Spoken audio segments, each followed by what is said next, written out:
Do'stlar, men bugundan boshlab ekran chiqarmaydigan bo'lib qoldim. Yurgimga, jigirimga tosh tushdi. Hozir jamiyatimizda mash bo'rak bilan hamda o'tki tosh tushib bo'lgan ahvol asosan umumyuzlik shu tosh tushib ketdi endi. Hamda yurgim bilan jigirimga tosh tushdi desam hammanglar hayron qildinglar. Hamda buningga mos qilib qoldik deb o'ylayman. Hamda undaq bo'lmasin. Hamda men oldimizdagi hamda nima demoqchisan deganda, men tozlangan suv bilan tozlangan suvning farqini sizlarga bildirib qo'yish uchun hamda hozir hayotimizni ayt qisqa, hamda og'zimizga kirgan narsaga hamda cho'qim diqqat qilishimiz kerak deb o'ylayman shaxsan. Hamda men bu tozlangan suv ekranda ko'rsatma do'stlarimizga. Men tozlangan suvda shunchalik sipsizlik, hamda puroq bo'lsa, shunchalik odamlarga ichishlik hamda suv tamsiz, puroqsiz deymiz, lekin amaliyotda bunday qilib o'zimizning ishtahasini qo'zg'aydi. Men tozlangan suv qarsanglar bir xillikqa ya ochiq suv qushayotgandek, ya jon yo'q qushayotgandek bir xil seyriq duv holatda hamda bu yerga ko'ptirim tashviqot emas do'stlarimiz.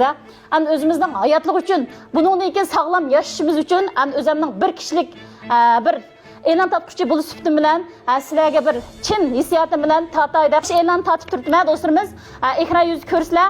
Shaharnaymizga Langshida markazidagi suv tozalash uskunasi mana shu ishki xo'jayin kirgan bo'ldi. Hamda barliq do'stlarimizga vijdonim bilan hamda mana shuni qattiq tavsiya qilaman hamda do'stlarimiz. Hamda mana shu oshxona, mana shu Lobandik oshxonasi o'z oshxonamdan, o'z uyimdan boshlayman deb hamda qaynatgan chaydan tortib jug'an siyi, hatto atgan benshirsi butun tomoqlarga mana shu tozlangan suv holatda ishiltib o'zimizga, bizga mana shu keng iste'molchilarga eng yaxshi, eng pokiz tozlangan suvda bizga tomoq etib bizga sunyapti. Undan bo'lsa, tozlangan suv bilan tozlangan suvning farqini shunaqlama tajribasini ishlab ko'rsatamiz. Shu orqali hamda qandoq hissiyoti bo'lsa, to'g'rinchida ko'rishaylik. Ama bizniki shu davlatniki, davlat tarafidan e'tirof qilinadigan TDS qalam. Bu suvning tarkibidagi shu suvning sifatini o'lchaydigan TDS qalam. Masalan, hozir shu odatki suv bilan shu tozalangan suvning tajribasini ilmiy asosda oshirib kamaytirib masalan ishlab beraman. Odatda mavu qalam shu suv ichilgandan keyinla ma'nodagi sansiprlar o'zgaraydi.